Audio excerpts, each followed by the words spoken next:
So you've looked at type 1 questions, you looked at type 2 questions, which is what this is. Now it's time for you to look at type 3 questions. Now the only difference between a type 2 and a type 3 is we are going to take this and we are going to move it off the ground like a type 1 question. So it's off the ground like a type 1, but it's being shot at an angle like a type 2. So it would look something like that. So this is a type 3 type of question. Okay, and again, if you can do type 1s and type 2s, there's no real reason you can't do type 3. Again, no new formulas, all the exact same type of calculations, just a different setup, different viewpoint. That's it. Okay, so we are going to look at type 3 projectiles and look at that type of question. So it's like we sort of laid out before, the initial height is not going to be equal to 0, and the initial angle is also not going to be equal to 0, and that's what I call a type 3. So something, just basic sketch, something like this, coming off an angle, so it goes up and then it comes back down. So that's a type 3 question. All right, now you can probably see a couple things about it. Let's go back to the simulation for a sec. Once again, if you look at this, just like in the previous video that we did and we used the simulation, there's a little green dot at the top, which is awesome. And if we shoot this thing again and we step to the top, the same way we did last time, get right to the top, and where's my velocity vector? There it is. Same thing we did last time. We're at the top of the path. The cannonball is moving perfectly horizontal. And that's it. So just like before, the second half of the question is, or second half of the situation is, again, just a type 1. It's going perfectly flat at the top. It's just a type 1 projectile question from the top all the way back down to the ground. But if you look at the first part, it's actually also a type 1, except it's just not symmetrical. So just like type 2s were a type 1 plus a type 1, symmetrical, this is a type 1, just not symmetrical. But it's the exact same ideas, the exact same calculations, you just can't transfer some of the information from one half to the other half as easily. But it's the exact same idea as before. So once again, it's great if you split it right at the top. And this part right here, this would be a type 1, and this would be a type 1. So once again, we have two type 1s, but there's just no symmetry. So once again, if you do type 1s, there's no real reason why you can't do a type 3. Okay, so it all just works out the same type of thing. So go back to this. We can actually play it again. Play. There we go. All right, something like that. Fire again. So what we'll do, you know what, we'll just start. Best way to do it is just start with one of these questions, start at the beginning, work our way up around here. We'll take the cannonball, have it go on the way up, find stuff on the way up, and then we'll find stuff on the way down. Best way to do this type, or learn this type of question, is just to jump in and actually do it. Okay, so that's exactly what we're going to do. So let's just take something, we'll go back here. All right, so we'll clean this up, give ourselves a little bit more room. Clean that up. Okay, so really simple. Get a little bit of a cliff, just like in the simulation. Okay, and the cannon was up here, something like this. Just the cannonball, and the cannonball is going to go up and then come back down. And I think it was, we even used the same thing. Let's say it's 5 meters off the ground. I believe this was 60 degrees.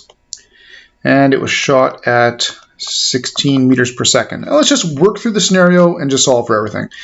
So the same as in a type 2, typically the first thing you want to do if you can is find the Vx and find the Vy, because you know the X stuff and Y stuff are used for different things. So the first thing we'll do is we will break those apart.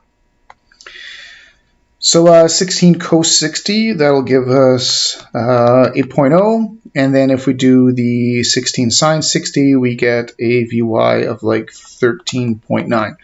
All right, so there's my V's broken apart. So let's just forget about the second half. All we're going to do is work our way up. So let's worry about just going on the way up. Well, I've got the Vy.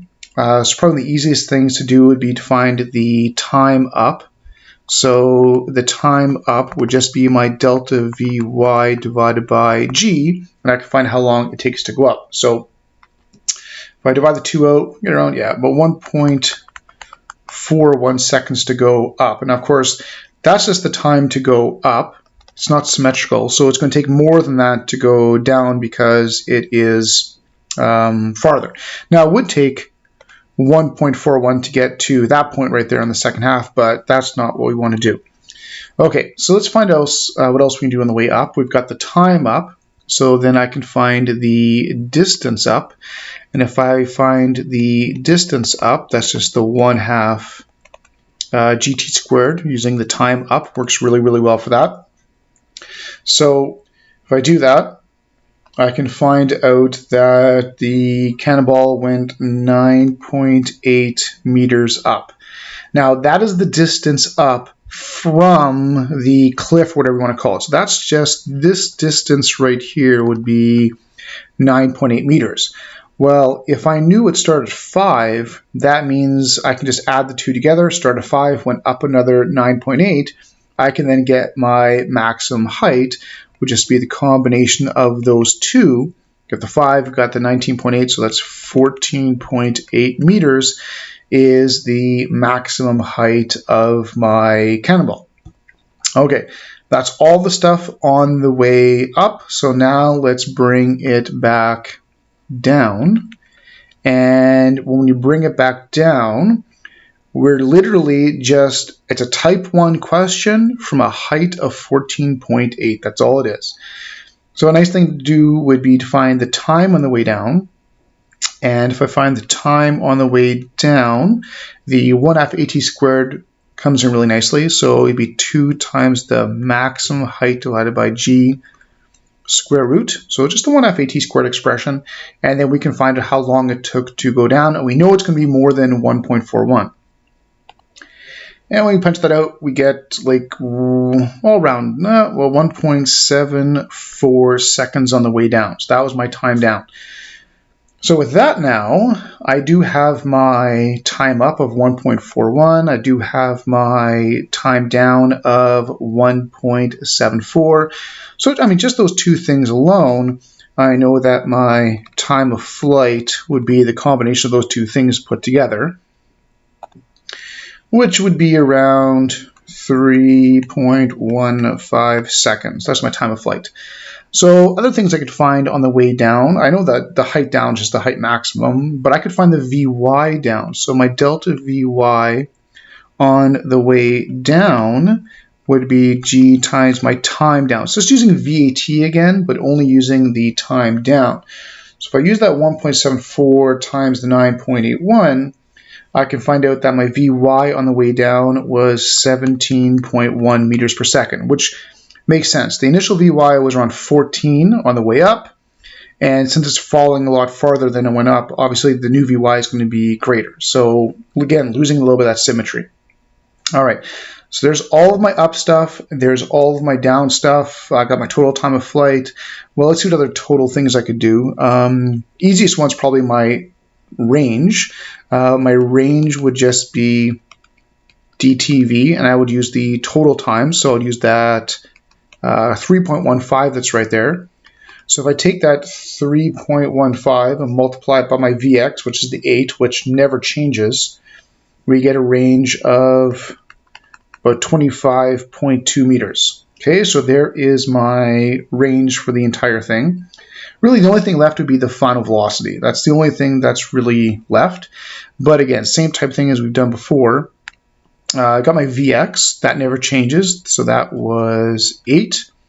My Vy, I would use my final Vy when it hits the ground, which is 17.1, and then I can just solve for my hypotenuse to get my overall velocity when it hits the ground.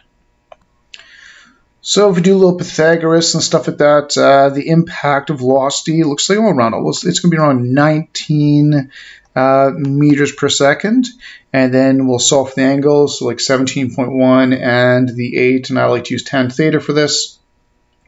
And if we do that, we're looking at around negative 65 degrees. So that would be the final velocity or impact velocity of it when it hits right there.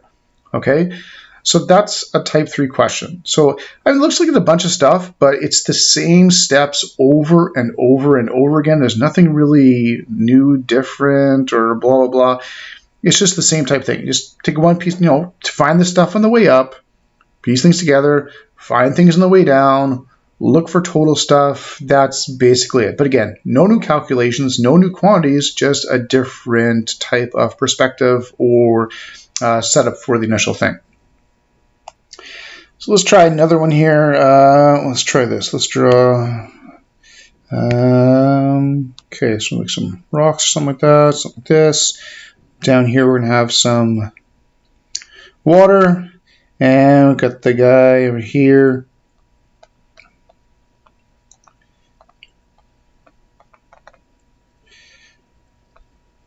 Something like this. He's run, and then he jumped up, and he's going to fly up and splash into the water. Okay, and let's say a little ridge or cliff or whatever you want to call it. Maybe it was 4 meters tall, and let's say he landed 9 meters away, and let's say he went another 3 meters up. So we're just going to give you a bunch of distances and stuff like that. So let's see if we can use this and piece things together, and we can find out a few things. Then maybe we'll look for his, what was his initial velocity that he jumped at. So if we go back to this, of course, type 3s are all about just, breaking it up at the top, find stuff at the beginning, find stuff at the end, and we'll just sort of map things up, no problem, and just tie things together. Ooh, 2 cannonballs. All right. So look at the information we're given, see what we can piece together, and we'll try and solve the situation. So we got the guy jumping off. We've got a lot of distances in this one, so let's see what we can find with all those distances. Obviously, I've got the 4 there and the 3 there, so then my maximum height would be 7. So I've got a maximum height equal to 7. And of course, with that, I could easily find the time all the way down. So again, I'm just going to try and find some pieces and then sort of like work with everything and put it all together. So maximum height of 7. So if I did my maximum height is equal to 1/2 gt squared, that would be the time down. So I can plug all this stuff in there, I can find the time down, and my time down is around 1.19 seconds. Okay, so I've got that. I could find my time up because I can do the exact same calculation except with only the 3 meters. So I could do the height on the way up, 1/2 g time up squared, to just see how long it takes him to go up that 3 meters. So if I do the same type of calculation, I can find the time just to go up. I know it has to be less than 1.19 seconds. And I get a time up of 0.78 seconds. So using the same calculation, the 1/2 AT squared type calculation, 0.78 on the way up, 1.19 on the way down, and then I could actually, put them together. My whole time of flight between the two would just be the combination of the two. So my time of flight would just be the sum of those two put together, which is going to give me around 2 seconds. Yeah, it's like 1.97 seconds would be my time of flight. Okay, so that's just finding times. And times are a really good thing to have in projectile questions because they link to lots of different things in both the X and the Y components. Okay, well, I've used the 4, I've used the 3. I still haven't used the 9. So if I did the 9, that's my range. With my range, I've also got my total time. I could find my Vx with that, basic DTV. So Vx would just be my range divided by my time of flight. So I've got the 9, and I divide that by the 1.97 seconds, and I will get Vx of around 4.6 meters per second. So there's my Vx. And that never changes. So I've got my Vx for the beginning when he took off. So my Vx was 4.6.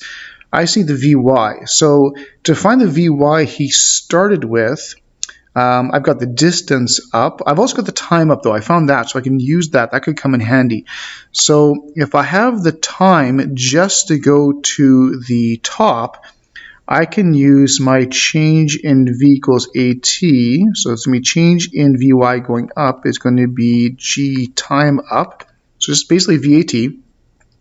Typically, we've used this to find the time up, but now we're actually using it to find the delta Vy on the way up. So if I take that 9.81 and I multiply it by the 0.78 seconds, we're looking around 7.7 meters per second was the initial V in the Y direction. So going up was 7.7. So again, just finding pieces, one links to another. Well, I've got my initial Vx, I've got my initial Vy. I can then use them to find out what his takeoff velocity must have been. So using good old Pythagoras, we get a V of around 8.9, and then we will find the angle. We've got the 7.7, we've got the 4.6, and this ends up being like 59 degrees.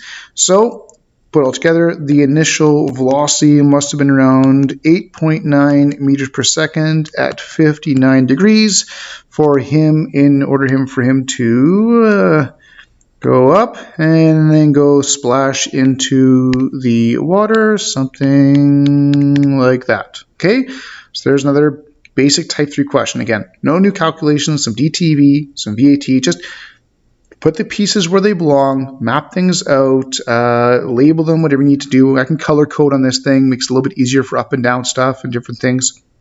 But just use subscripts, keep organized. I often like to put my quantities on the diagrams and draw them where they belong, and it just makes things a little bit easier for myself to keep things organized. But again, basic calculations, no new formulas, just a different type of setup.